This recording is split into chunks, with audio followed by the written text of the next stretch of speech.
¿Qué tal? Buenas tardes, bienvenidas y bienvenidos al segundo desarrollo conceptual y específicamente al desarrollo de la práctica del trabajo práctico número 1. Nos interesa particularmente contarles por qué hacemos este trabajo práctico, además de describir algunas maneras que tenemos o que podemos llevarlo adelante.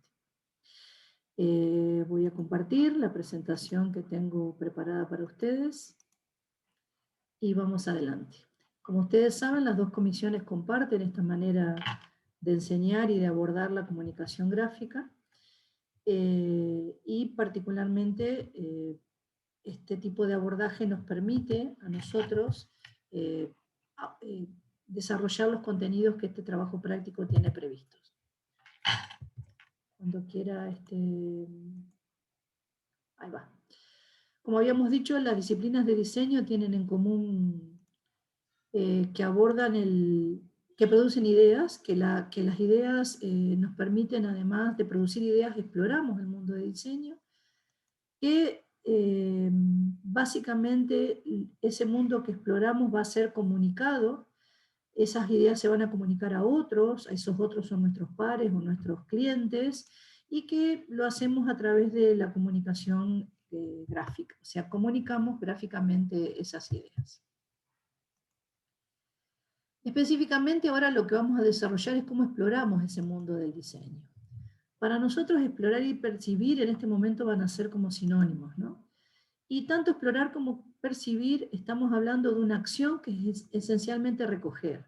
Por eso dice ahí que es el punto intermedio entre el pensar y sentir, ¿no? Entre lo que pienso, entre lo que tengo en la cabeza y lo que quiero hacer. Y también es el punto intermedio entre el sujeto y el objeto, entre esa cosa que estoy explorando y yo como objeto que estoy viendo es ese objeto.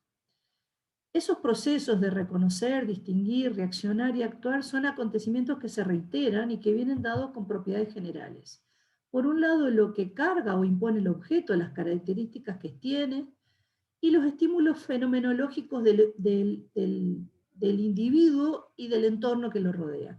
La naturaleza del individuo, del sujeto perceptor, es fundamental. Por eso nosotros vamos a tratar de abordar y enriquecer todo lo que ustedes pueden incorporar para ser sujetos más ricos en ese hecho de la percepción. ¿Cómo percibimos? Obviamente a través de los 5 sentidos. Básicamente la vista es el principal porque es el que desarrollamos más, el que ponemos en funcionamiento con más frecuencia, ¿no? Esta cosa, por ejemplo, de la virtualidad nos ha puesto más fuertemente en torno a esto. Es la que nos da algunos datos, los datos importantes, ¿no? Como la luz, la sombra, el color, la profundidad.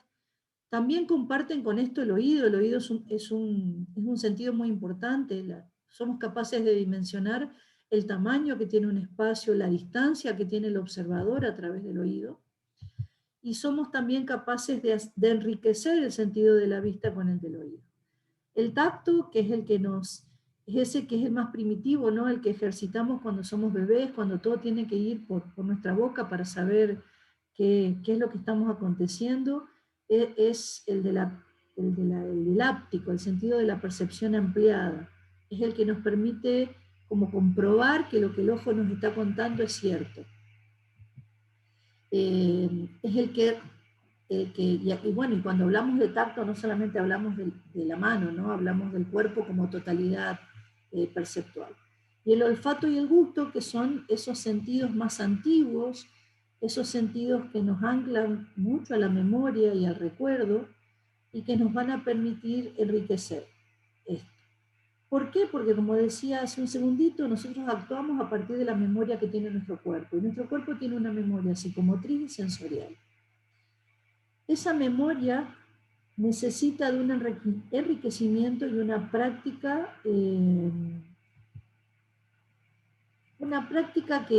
que la hace más eficiente, ¿no? Esa práctica puede ser manual, puede ser visual, puede ser eh, de otras áreas del cuerpo, ¿no? Obviamente la práctica también genera una memoria, genera esa memoria corporal que estaba diciendo en un principio, Pero la práctica, en este caso psicomotriz, acentuada por el dominio de una técnica, ¿no? Estamos viendo cómo la línea enriquece la percepción de esta hermosa gráfica. La práctica nos hace más hábiles para comunicar las ideas.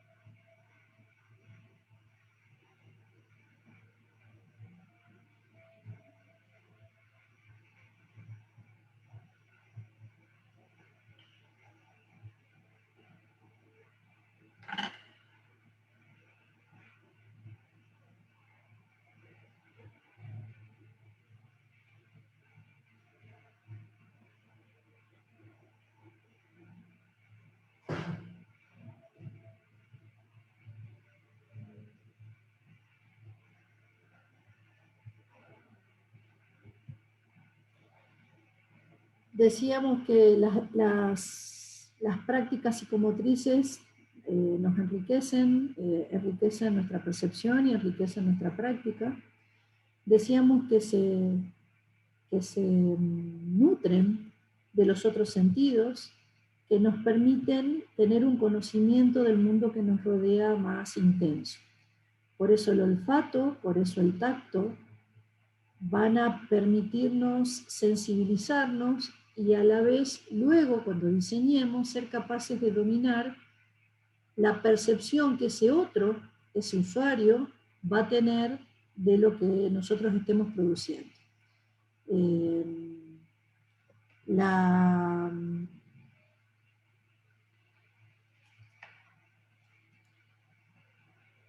La luz, ¿no? La sombra, como hecho de dominio que tiene el mundo real, pero que nosotros vamos a desarrollar en la comunicación, son fundamentales.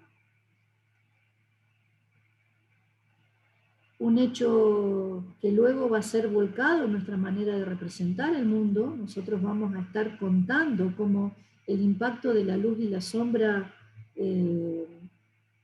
se perfilan en ese mundo que nos rodea y en esas imágenes que somos capaces de representar para contar nuestros diseños.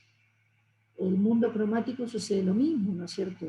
Conocer cómo impacta el color en la comunicación nos va a hacer más hábiles al momento de representar y nos va a hacer más capaces, como ya lo he repetido otras veces, de contar esto, ¿no? Ser capaces de representar la luz y la sombra, ser capaces de representar el color, ser capaces de representar las transparencias, y todo esto, como ya dijimos inicialmente, tanto en la comunicación tradicional, la comunicación, o lo que era tradicional para nosotros, nativos predigitales, como era el lápiz, la fibra o la pluma, y que luego se pone más intenso cuando compartimos otros medios de comunicación como la realidad virtual y la realidad aumentada. ¿Qué decimos nosotros? Bueno, decimos que nosotros somos seres que solo vamos a percibir lo que conocemos. Por lo tanto, aguzar la percepción y ser más hábiles para observar y para percibir nos va a hacer más eficaces. Conocer esa obra del arquitecto mexicano, conocer esta obra del diseñador blanco, conocer la tapa de este hermoso CD de Luis Alberto Spinetta, son cuestiones que solo están habilitados a quien investigó, vivió mundo, estudió y que luego es capaz de operar con esas cosas, ¿no? Este hermoso diseño que hace la empresa para el objeto Absolute tiene una serie de datos que solo son percibidos a quien haya desarrollado o haya puesto en acto el mundo de la percepción. Cuando hablamos de braille sabemos que es un código de comunicación de aquellos que no tienen la capacidad de ver. Y estamos viendo a través de la textura que tiene este objeto de que hay una voluntad visual y comunicacional en decir que ese absolute también es, puede ser percibido por aquel o aquella que no tiene el sentido de la vista.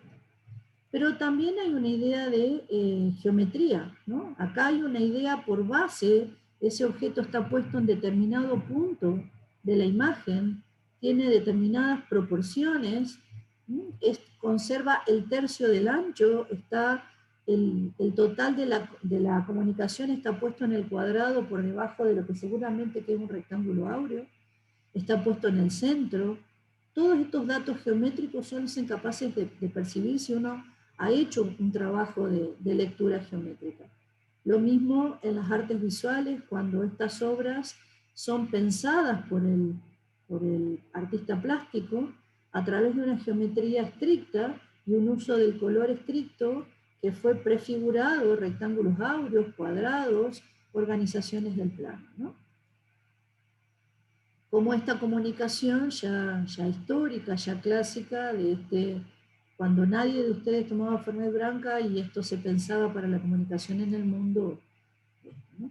O esta propaganda que tiene no solo una textura, tiene un color, tiene una geometría que seríamos capaces de percibir si estamos enriquecidos con esos aprendizajes. Bueno, ese es el porqué, ¿no? Hasta ahí el porqué es importante explorar, por qué es importante percibir y por qué es importante enriquecer nuestro mundo para ser capaces de ser buenos diseñadores. Acá yo voy a producir un pequeño intervalo y el intervalo lo voy a dejar corriendo a este video, que también es una forma de contarles cómo la percepción se enriquece, y luego pasamos a la segunda parte que desarrolla específicamente el trabajo de, el trabajo práctico número 1, cómo se lleva adelante.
Bien, decíamos entonces que se explora el mundo del diseño y que se comunica gráficamente en el mundo del diseño.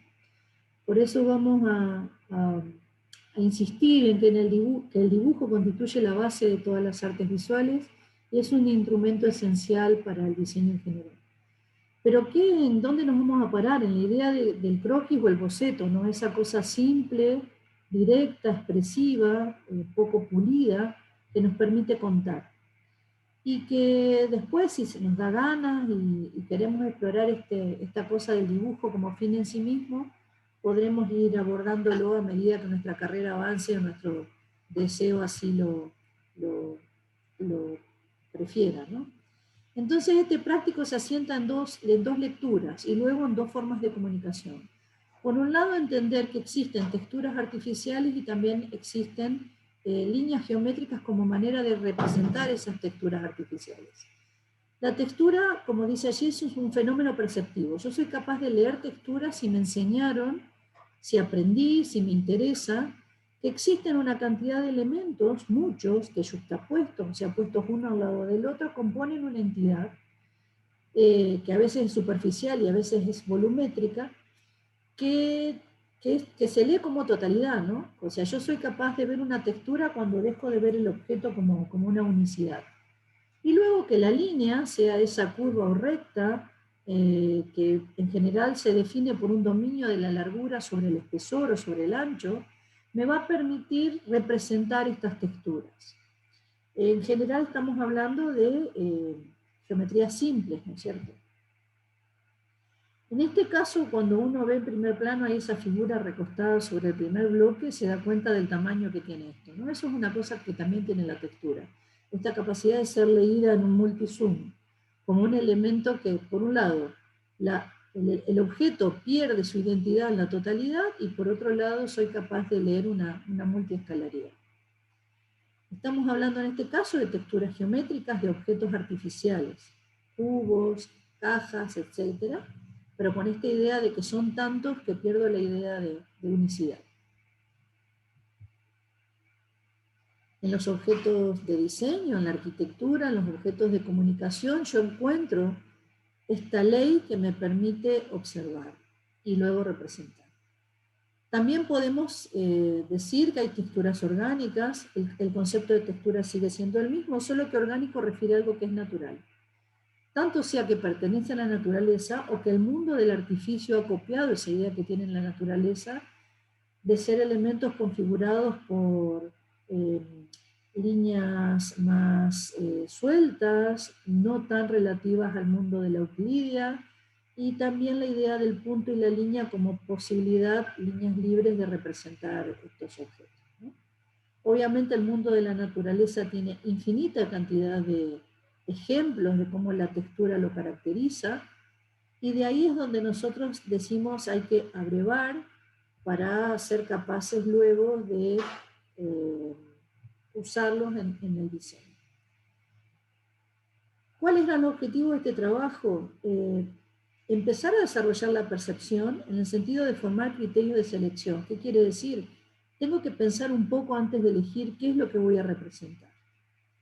Y para eso me tienen que gustar las cosas, tengo que enriquecer mi mirada. Como dije al principio, vamos a trabajar sobre una lectura geométrica de la composición del plano. Por eso le presentamos esta secuencia, ¿no? Estudiar y elegir particiones en el plano, luego elegir texturas artificiales y líneas rectas, y luego elegir texturas naturales y líneas orgánicas. Hay un lugar donde vamos a ir a elegir, esas particiones, donde se nos van a presentar esas particiones, se nos van a presentar esas texturas. O sea, hay un lugar en el aula virtual, en los drive y en los espacios donde están los materiales donde vamos a trabajar, de todos los contenidos que esté desarrollando. ¿Qué vamos a hacer? Observar con detenimiento, particularmente ver, ¿no?, qué proporciones hay, cuál es la luz, cuáles son los valores, cuán claro o oscuros son los planos. Vamos a producir una selección. Yo en este caso me quedo con esta selección. Esta no forma parte de las texturas que ustedes tienen como disponibles. Yo lo que hice fue decidir, bueno, che, mirá, esto geométricamente está sencillo. ¿Por qué? Porque el objeto es casi un rectángulo, solo voy a tener que intentar representar un poco la curva. Tengo 3 o 4 tonos de gris, o sea, tengo lo más claro, que sería la curva del corcho donde tengo la luz plena, tengo una sombra muy suave en la curvatura del corcho, y luego tengo una sombra muy profunda a donde está el vacío entre corcho y corcho. Entonces yo en principio lo que vi es que hay 3 o 4 tonos de gris, y a mí el práctico me pide que yo represente distintos tonos de gris, entonces acá tengo el dato que necesito. La geometría que tengo que representar es simple, porque son rectángulos, entonces me la animo. Esta sería otra posibilidad, ¿no? Tampoco es muy compleja, son unas líneas más orgánicas, ¿no? Pero casi diría que acá puedo leer 2 tonos, 3 tonos de gris, ¿no? En la placa de la laja superior y en los 2 tonos de grises que tengo en el espesor de la placa. Entonces, yo decido, bueno, a ver, de todo esto que me presenta la cátedra, me voy a quedar con esto. Estos van a ser los casos que yo voy a tomar, tanto de texturas artificiales como de texturas orgánicas. Hago mi propia selección y la organizo, la muestro. Y también se la puedo mostrar al docente en una página, en un slide, en una proporción. Luego de todas estas configuraciones que tengo de plano, me quedo con alguna. ¿Qué es lo que nosotros estamos queriendo que ustedes hagan? Que inicien lectura de proporciones, que entrenen el ojo a observar y leer las proporciones. ¿Cómo yo leo estas proporciones? Cuando hago este ejercicio, ¿no?